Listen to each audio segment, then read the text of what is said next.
Welcome back to Investing Talk Podcast. Today we are focusing our analysis on, well, the question that seems to be top of mind for many of you. Is Webull a good time to buy now? I mean, this is a growing, high-velocity company in the highly competitive fintech space. Very competitive. Yeah, and it's seen significant volatility recently. We have a pretty comprehensive stack of sources covering everything from balance sheet health right through to their technical trading signals. Right, the full picture. Fundamentals, technicals, catalysts. Exactly. Before we unpack all that, if you are finding this discussion helpful, please remember to subscribe, like, and comment. We genuinely love hearing from you. Oh, and also, if there is a specific company you want us to look into, please leave a comment below and let us know. We really do check those. All right, let's get right into the analysis of Webull then. Our core mission today is really to figure out the right way to weigh these recent dips in reported profitability against what look like, well, genuinely strong structural long-term growth signals. Yeah, it's that classic high growth, high investment dilemma, isn't it? It really is. And maybe to start, if we connect this to the bigger picture, you almost have to frame Webull as an innovation-driven fintech disruptor first, before you even look at the numbers. So why first? Because their whole identity is defined by aggressive spending. They're trying to secure market share, build out proprietary tech, and that identity, well, it dictates how we should read their financial statements. It provides context for the spending. Got it. Okay, let's ground this in the numbers then. The trailing 12 months revenue, TTM, was reported at $248.86 million as of October 2025. So that expansion is clear. It is. But what really jumps out, maybe even more than revenue, is the cash story. Right. What's fascinating here is the sheer cash generation ability. It seems almost disconnected from their profitability problems right now. Free cash flow, FCF, currently stands at an impressive $385.5 million. That's substantial. It is. And the long-term FCF projections, they're massive, targeting $887.6 million by 2035. I mean, yeah. That level of cash flow capability, that's the foundation. It supports all their strategic risk-taking and, future value creation potential. Now, wait a minute. You mentioned cash flow being disconnected from profitability. For the learner listening in, maybe unpack that a bit. Why is FCF so high when the company's reporting losses? That sounds contradictory.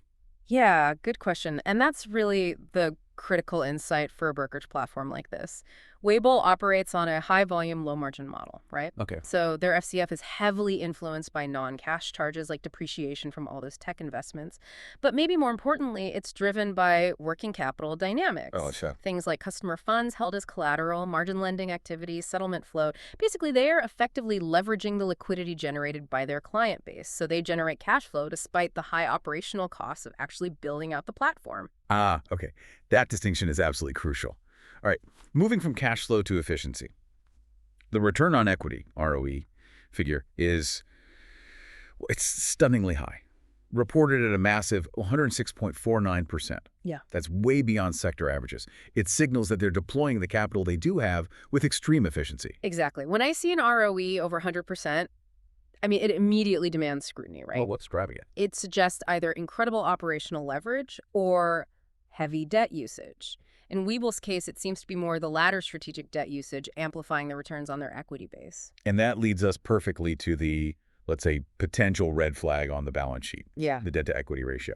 Near term, it's 15.03x. Yeah. That is an enormous leverage number, even for a fintech growth story. Huh. Does that completely undermine the strong ROE? I mean, is it just debt-fueled? Well, this raises an important question about their strategic tolerance for risk, definitely. And while that near-term DE figure is, higher than ideal, you shouldn't ignore it. The sources do clarify something important. The 5-year average is much, much lower, only 0.86x. This suggests a very recent, probably highly tactical increase in leverage. So maybe tied to specific projects. That's the implication. Yeah.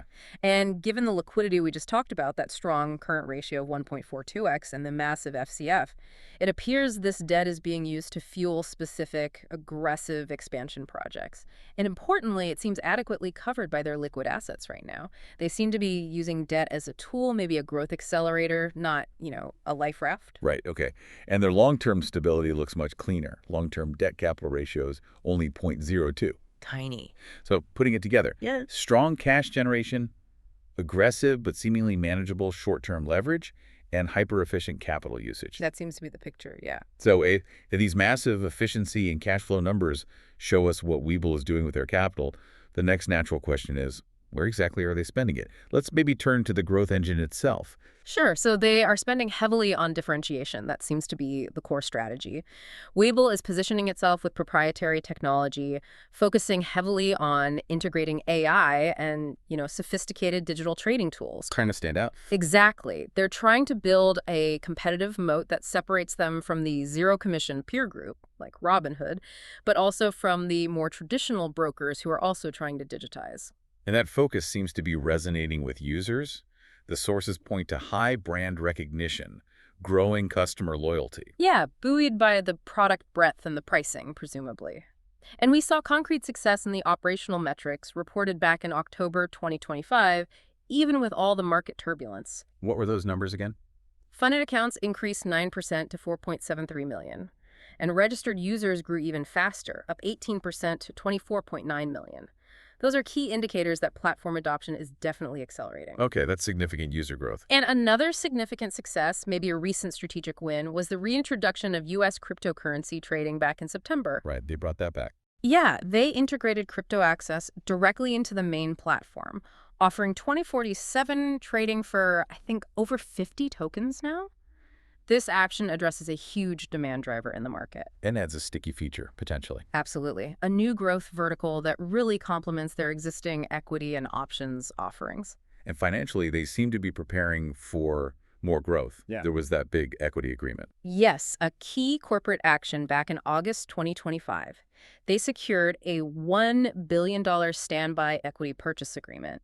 That gives them a huge cash cushion, really bolsters their financial flexibility for future investments, future expansion. Demonstrates preparedness. Exactly. Preparedness for capitalizing on new opportunities without necessarily disrupting their daily operations or needing emergency funding. Okay. Now, let's maybe pivot away from the fundamentals for a moment and look at market perception and valuation. Because if the underlying data is this strong, the question becomes, why isn't the stock maybe moving more aggressively? That's the million-dollar question for an investor right now, isn't it? Let's turn to the technical picture, see if the market is finally starting to catch on, perhaps. Okay. The stock is currently trading around $11.60. It's been consolidating after some recent volatility. It's sort of trading near the middle of its 3-month range, which runs from a low of $9.54 up to a high of $12.83. In technical indicators, Oh. they often show where this sort of smart money or professional money might be moving before the price fully reacts. What are the charts telling us here? Well, technically, the indicators look pretty constructive. They seem to support a more bullish outlook, actually. The price remains above both its 50-day and 200-day moving averages. Okay, so trend is up. That confirms the intermediate-term uptrend is still intact following a recent bounce-off support. And the momentum indicators are in what you might call a technical sweet spot. The relative strength index, the RSI, it's in the low 60s. Okay, could you just quickly unpack what RSI in the low 60s implies for, the average investor listening? Certainly. An RSI in the low 60s means the stock is experiencing positive momentum, more buying pressure than selling pressure, but it's not yet considered overbought. So, room to run. Exactly. It suggests it has room to move higher before it potentially overheats and triggers a likely pullback or consolidation. And similarly, the MACD, the moving average convergence divergence indicator, it's positive and widening. Which suggests? That's often seen as a classic momentum signal. It suggests that maybe the bigger money traders, the institutions, are moving in and potentially increasing their positions, implying sustained upward movement could be coming. Okay, so technicals look constructive. And market sentiment seems to be starting to reflect this underlying value story too. We've seen multiple analysts reiterate buy or overweight ratings, especially after the stock's recent dip. That's right. And the near-term analyst target range is quite significant, $18 to $19 per share. Wow, okay. Yeah, that $18 to $19 target reflects, a potential 55% to 65% short-term upside from where it's trading right now. That's a big jump. It is. But the discounted cash flow models, the DCF analysis, they're even more aggressive. Those models estimate that Webull is currently trading at a, jaw-dropping 56% discount to its intrinsic value. 56%. Yeah, with a calculated fair value coming in around $26.14 per share. Okay, that gap is enormous. Yeah.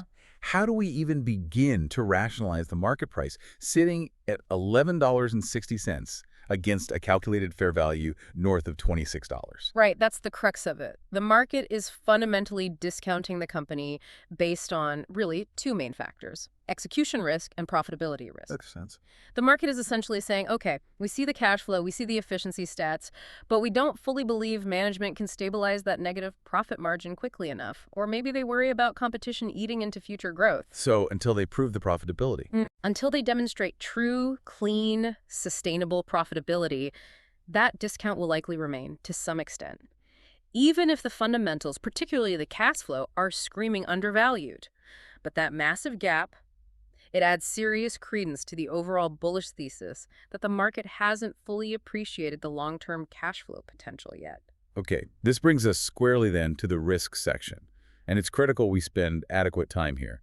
The main concern the sources highlight is, as you just said, profitability. Precisely. The pre-tax profit margin is still negative. It sits at 9.1%. And this just signals that operating costs remain elevated. Why? Because of that aggressive investment strategy we discussed earlier. The push into AI, the crypto platform rollout. Exactly. Global expansion efforts, too. The market needs to see that heavy investment phase start to plateau, or at least show a clear path to generating returns. That profitability inflection point, it's critical over the next, say, 1 to 2 quarters. And this links directly back to the Q2 2025 earnings release in August, doesn't it? They reported a net loss then. They did, even though equity notional trading volume surged up 58% year over year. So the volume is there, the users are active, they are trading. But the clean profit just isn't hitting the bottom line yet. Not yet. But profitability isn't the only risk here, we should be clear. We also have to consider the competitive environment. Right, fintech is brutal. Fiercely competitive space. They're fighting giants like Schwab, which is now integrating its own sophisticated digital tools after the TD Ameritrade merger. And they're competing directly with peers like Robinhood, who arguably have greater brand recognition among certain, maybe younger, demographics. So maintaining that tech moat is expensive. It requires constant high-cost innovation, which of course contributes directly back to that negative profit margin we keep talking about. It's a cycle. And for any platform that's pushing into new asset classes, especially crypto, we also have to mention regulatory risk, right? Absolutely. While the sources don't detail specific current legal battles, the regulatory landscape for U.S. cryptocurrency trading is, well, always shifting. It's uncertain. So any sudden change in SEC or CFTC policy Could potentially disrupt that new growth vertical they just established in September. It's a known unknown, let's say. and maybe one more, the macro environment. Good point. The overall environment, especially if interest rates remain elevated or go higher, could also impact their margin lending business. That's likely a significant component of their underlying cash flow generation. Oh. Well, any macro turbulence impacts the willingness of users to take on leverage, to trade on margin, and that could throttle a key revenue stream for them. Okay, so risks are definitely present. Profitability, competition, regulation, macro. Got it. Let's turn our focus now to the short-term catalysts. What could potentially close this valuation gap we discussed? Right, what could make the market reevaluate? The market will be laser-focused on the upcoming Q3 2025 earnings release. That's scheduled for November 23rd. Okay, that's the big one near term. That report is huge. Analysts currently forecast a barely positive EPS, earnings per share, of just $0 or 2 cents. So the bar is low, but crossing into profit is key. Extremely key. If Webull beats that consensus, or even just meets it, demonstrating even marginal profit stabilization, well, that's likely to trigger the technical breakout and maybe that relief rally analysts are anticipating. Because it directly addresses the market's primary concern. Exactly. Meeting or beating that $0 2 cent target would be a major psychological win. Okay.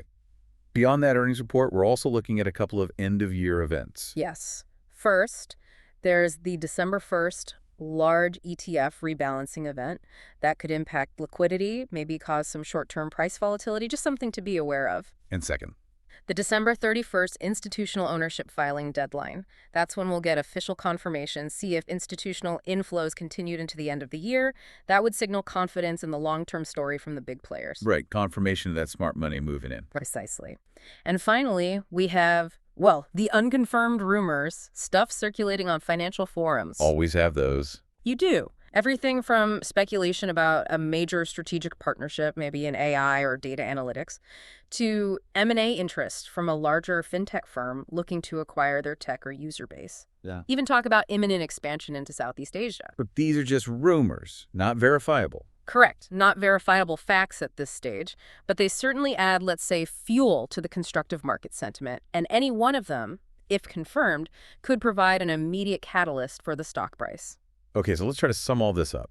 We've got Webull's robust fundamentals driven by that really high free cash flow, minimal long-term debt, and that eye-popping 106% ROE. Right, the core strengths. But those are currently overshadowed, at least in the market's eyes, by the near-term volatility stemming from high investment costs and that recent net income miss. Exactly. So the question for you, the learner listening, boils down to this. Do you prioritize mitigating the current execution risk, particularly around that negative profit margin, which probably requires patience? Or do you focus on capitalizing on what looks like a substantial 56% discount to intrinsic value, betting on the future growth potential driven by their proprietary tech, the crypto expansion, and that massive FCF runway? It's a risk-reward calculation. It absolutely is. Based on this analysis, then, the sources seem to suggest Webull could be well-suited for potentially two types of investors right now. Okay. Maybe shorter-term traders looking to leverage those Q4 catalysts, the earnings report, potential rumors aiming towards that $18, $19 analyst price target range. Trading the catalysts, yeah. And also, potentially for long-term investors focused on wealth creation, believing that the digital finance space will continue to accelerate and that Webull will eventually close that gap towards the calculated $26.14 fair value. Two different approaches, both arguably supported by the data, depending on your time horizon and risk tolerance. Right. So to wrap up, maybe consider this final thought to mull over. How much do the market's long-term growth expectations for Webull rely specifically on the success of their AI-driven brokerage initiatives? And maybe more critically, how quickly must those proprietary AI initiatives translate into genuine, sustainable profit stabilization for the stock to actually meet that calculated $26 fair value? That's the key linkage. How fast does the tech investment pay off on the bottom line? Exactly.